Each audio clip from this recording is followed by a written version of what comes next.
His loyal dog Max became the reason for a $2,500 fine. The HOA claimed his beloved pet violated rules that didn't even exist. The president, Carol Wadsworth, smirked and said, "That's how things work here. Don't like it? Take it to court." What she didn't realize was that Ethan would do just that and expose her for everything she had been hiding. The outcome? Carol lost it all. But let's start from the beginning. Ethan Myers cherished his home like it was a part of him. Nestled in a quiet suburban neighborhood, it was more than just a house, it was a sanctuary. The backyard was Max's domain, his golden retriever who had been his loyal companion for years. Ethan often joked that Max guarded the house better than any alarm system. Life felt balanced, almost idyllic, until that fateful Friday morning when everything changed. The day started as usual, Ethan sipping his coffee on the back porch, Max lazily lounging under the shade of the oak tree. That tranquility was broken when Ethan checked his mail and found a bright yellow envelope. It wasn't the cheerful kind, though. It bore the unmistakable seal of the HOA. Inside was a notice that made his jaw drop. Notice of fine, unauthorized pet violation, $2,500. For a moment, Ethan thought it was some sort of clerical error. Max? A violation? He reread the notice, convinced he'd missed something. But no, the letter clearly stated that Max, his beloved dog, was in breach of HOA regulations. Unauthorized pet was written in bold, almost as if to mock him. Ethan felt a surge of frustration. Max was licensed, chipped, and never left their property. What could possibly warrant such an outrageous fine? Determined to resolve what he believed to be a misunderstanding, Ethan decided to visit the HOA office. Surely, a rational conversation could clear this up, but when he arrived, he realized rationality wasn't going to be part of the equation. The office was a small, sterile room with harsh fluorescent lights and the faint smell of stale coffee. Behind the desk sat Carol Wadsworth, the HOA president. She was everything Ethan had imagined and worse. An older woman with a sharp, judgmental gaze and a smile that didn't quite reach her eyes. When Ethan presented the notice, Carol barely looked up. "Oh yes," she said, her voice dripping with feigned politeness. "Your dog violates our weight restrictions. HOA regulations prohibit pets over 50 pounds. Max clearly exceeds that limit." Ethan blinked. "Weight restrictions? Max has been here for years. He was part of the agreement when I moved in." Carol's smile tightened. "We've updated the rules. Pay the fine or face additional penalties." She handed him a copy of the updated bylaws, as if it were a done deal. Ethan's patience thinned. You can't just retroactively enforce new rules. This has to be a mistake. But Carol was unbothered. She waved her hand dismissively. "It's all in the bylaws. Feel free to read them, but the fine stands." Ethan left the office more frustrated than he'd ever been. He felt stonewalled, dismissed as if his concerns were irrelevant. That evening, as he sat in his kitchen replaying the interaction, Max wandered over and rested his head on Ethan's knee. "You don't deserve this, buddy," Ethan muttered, scratching Max behind the ears. Later that night, Ethan noticed a strange man near his backyard. The man was holding a camera, angling it towards Max. Alarmed, Ethan rushed outside. "Hey, what are you doing?" The man startled but quickly regained his composure. "Just documenting for the HOA's records," he said with an infuriating nonchalance. "On my property? Without permission?" Ethan demanded. The man shrugged and walked off, leaving Ethan fuming. He stood there, staring after the intruder, a pit forming in his stomach. This wasn't just about Max. It was about control, and Ethan was beginning to realize he was their next target. As he locked the door that night, a thought gnawed at him. What else was the HOA willing to do to get their way? Ethan sat at his dining table, the HOA bylaws spread out before him. The sunlight streamed through the window, but even the warm glow of the morning couldn't shake the knot of frustration in his chest.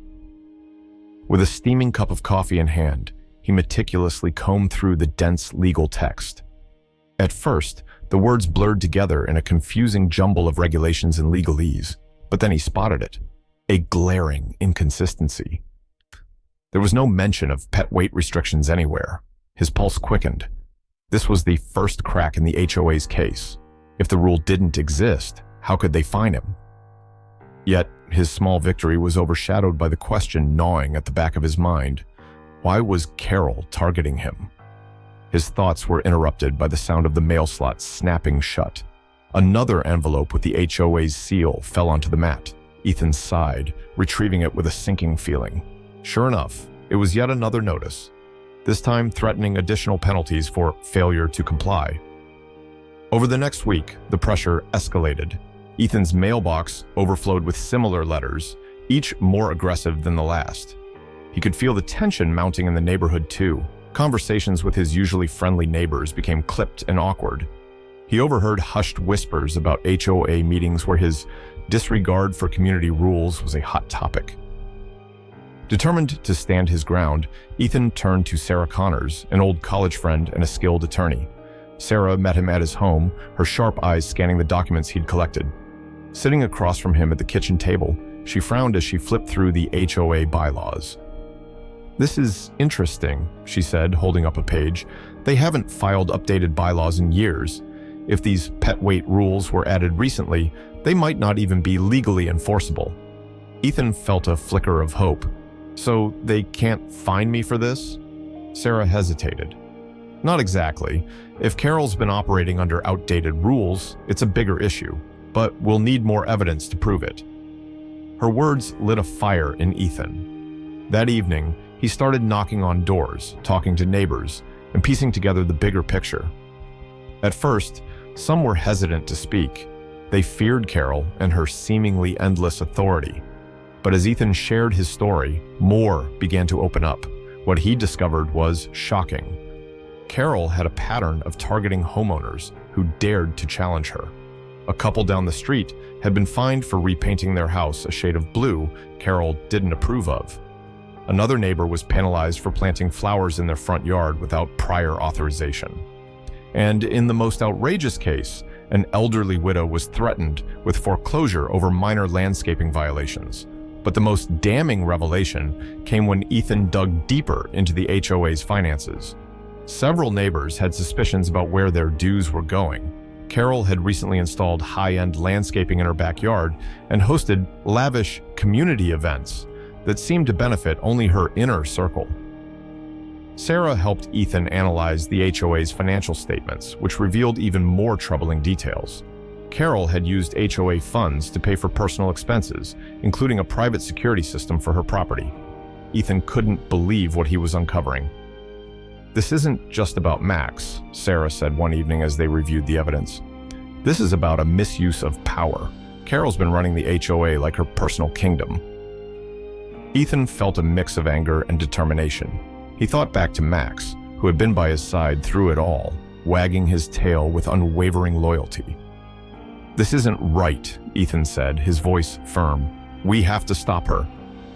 As the sun set, casting a warm orange glow over the quiet neighborhood, Ethan and Sarah finalized their plan. It was time to expose Carol and hold the HOA accountable. For Ethan, this wasn't just about fighting a fine. It was about fighting for fairness, for his home, and for every neighbor who'd been steamrolled by Carol's unchecked authority. The evening air was thick with tension as Ethan and Sarah set up chairs in his backyard, the space illuminated by strings of warm yellow lights. The quiet murmur of neighbors arriving grew louder, their expressions wary and uncertain. Ethan could feel the weight of their hesitation. Most of them had experienced Carol's wrath in one form or another and feared retaliation. Ethan stood at the front, his nerves showing, as he glanced at Sarah for reassurance. She gave him a small nod, her confidence steadying him. Taking a deep breath, Ethan began, his voice calm but resolute. "I know it's not easy to be here tonight," he started, "but we all know something isn't right. This isn't just about me or Max. It's about how our community is being run." The crowd remained quiet, their eyes darting nervously toward one another. Ethan held up the stack of fines and notices he'd received. "Carol's been targeting me for a rule that doesn't even exist in the HOA bylaws, and I know I'm not the only one. Some of you have faced worse." A murmur rippled through the group. Finally, an older man raised his hand. "I don't want trouble, but She fined us $500 for putting up a new mailbox, said it wasn't the approved style. His wife chimed in, her voice quivering. She threatened foreclosure when we couldn't pay right away. We had to borrow money from family just to keep our house. Ethan nodded empathetically. That's exactly what I'm talking about. This isn't about community standards, it's about control. One by one, the neighbors began sharing their experiences. A young mother recounted how she was fined for planting a vegetable garden in her backyard. It was for my kids, she said, her voice breaking. She called it an eyesore. Another neighbor revealed that Carol had spent HOA funds on extravagant parties that no one was invited to, while neglecting basic maintenance around the neighborhood. As the stories piled up, the mood shifted from fear to anger. People began to realize they weren't alone in their struggles. Sarah stepped forward, her presence commanding attention. What we're seeing here is a pattern of mismanagement and abuse of authority, she said. Carol has been using HOA funds for personal gain and intimidating anyone who stands in her way, but there's a way to fight back. She laid out a plan. They would file a formal legal challenge, accusing the HOA of financial mismanagement and Carol of abusing her position. The challenge would include a demand for a full audit of the HOA's finances, which would likely expose the extent of Carol's wrongdoing. The group's energy swelled as neighbors volunteered to help gather evidence. Some offered old emails and letters from the HOA, while others agreed to testify if the case went to court. For the first time, Ethan felt a sense of hope. But the fight was far from over. A week later, Ethan found a bright red envelope in his mailbox. He opened it with trembling hands, his stomach sinking as he read the contents. Notice of eviction. Failure to comply with community standards. Ethan's heart raced as he handed the letter to Sarah. She read it, her expression hardening. This is retaliation, she said firmly. She's trying to scare you into backing down. Ethan's determination only grew. Let her try, he said, his voice steady. We're not stopping now. The stage was set for the next battle. Ethan knew the road ahead would be tough, but with Sarah's guidance and the community rallying behind him, he was ready to take on Carol and the corrupt system she had built. The fight wasn't just for him anymore. It was for every neighbor who had ever been silenced or pushed around. This time, they were pushing back. The courtroom buzzed with quiet murmurs as the case of Ethan Myers versus the HOA was called. Ethan sat at the plaintiff's table with Sarah Connors by his side, her confident demeanor a sharp contrast to his anxious energy.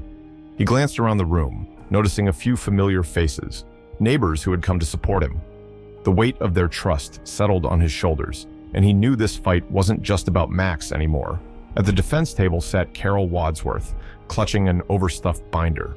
Her expression was as rigid as ever, though a hint of smugness played on her lips.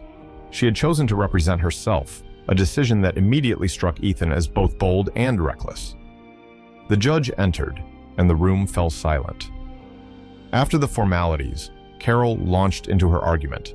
She spoke confidently, waving her binder as if it were the ultimate weapon. Her evidence consisted of photos of Max in Ethan's backyard, HOA letters about the alleged weight restrictions, and a slew of anecdotes she claimed proved Ethan's pattern of defiance. But as she spoke, it became clear her argument was riddled with inconsistencies. Carol's tone grew increasingly defensive, and she often stumbled over details. The judge, an older man with a calm but stern demeanor, raised an eyebrow more than once, his skepticism palpable. Then it was Sarah's turn. She stood, her presence commanding the room. "Your Honor," she began, her voice steady and measured, "this case is not about a dog. It's about a pattern of abuse of power and mismanagement that has impacted an entire community." Sarah's first piece of evidence was simple but devastating: the HOA bylaws. She highlighted the fact that they hadn't been legally updated in over a decade. The so-called pet weight restriction that forms the basis of this fine doesn't exist in any legally binding document, she explained. It was never voted on, never filed, and therefore cannot be enforced. Carol shifted uncomfortably in her seat but said nothing. Next, Sarah presented financial records obtained through neighbors and a subpoena. The courtroom grew tense as she detailed transactions showing Carol had funneled HOA funds into her personal accounts. These funds, meant for community maintenance, were instead used for private landscaping, personal events, and other expenditures unrelated to the HOA's responsibilities. Sarah said, her voice sharp with disapproval. As the evidence mounted, Sarah introduced statements from multiple neighbors. Their stories painted a picture of a leader who ruled through intimidation and targeted those who dared to question her authority. The final blow came when the judge addressed Carol directly. Mrs. Wadsworth, can you provide legal proof for the pet weight restriction you claim exists? Carol hesitated, her face tightening. Well, I added it to keep things orderly, she admitted, her voice barely above a whisper. The courtroom erupted in gasps. Ethan felt his heart leap. This was the moment they'd been waiting for. Even the judge's typically composed expression faltered, his surprise evident. Let me get this straight, the judge said, his tone laced with incredulity. You personally added a rule without proper procedure, then used it to fine and intimidate a homeowner? Carol stammered, but the judge cut her off. That is not how this system works. The fine is void, and this court is ordering a comprehensive audit of the HOA's operations. Furthermore, Mrs. Wadsworth, your actions raise serious concerns that will be referred to the appropriate authorities. The gavel came down, and the courtroom burst into chatter. Ethan sat in stunned relief, the weight of months of stress finally lifting. He turned to Sarah, who gave him a triumphant smile. Outside the courthouse, Ethan was met with handshakes and pats on the back from neighbors. News of the verdict spread quickly, and the community's mood shifted from fear to hope. Carol, meanwhile, left the courthouse with her head low, avoiding the stares of the crowd. Within days, the audit began, uncovering more instances of financial misconduct. Carol was removed from her position immediately, and criminal charges for embezzlement were filed against her. For Ethan, the victory wasn't just about clearing his name or protecting Max. It was about standing up for what was right and proving that even one person with determination and support could make a difference. As he walked home that evening, Max trotting happily at his side, Ethan felt a renewed sense of pride, not just in his home, but in the community that had come together to fight for fairness. The morning sun cast a golden glow over the neighborhood, as if signaling a fresh start. The air felt lighter, free from the tension that had lingered for so long. Carol Wadsworth's reign had officially ended, and the community was finally moving forward. Ethan walked to the HOA meeting with Max, happily trotting beside him, his tail wagging as if he sensed the change. The community center, once a place of unease, now buzzed with energy. Neighbors greeted each other warmly, their smiles genuine for the first time in years. At the front of the room stood Paul, the new HOA president. Before we begin, he said, let's thank Ethan Myers for his courage and persistence in standing up for what's right. The room erupted in applause, and Ethan rose briefly. This wasn't just me, he said. We all stood together to make this happen. During the meeting, Paul announced the changes.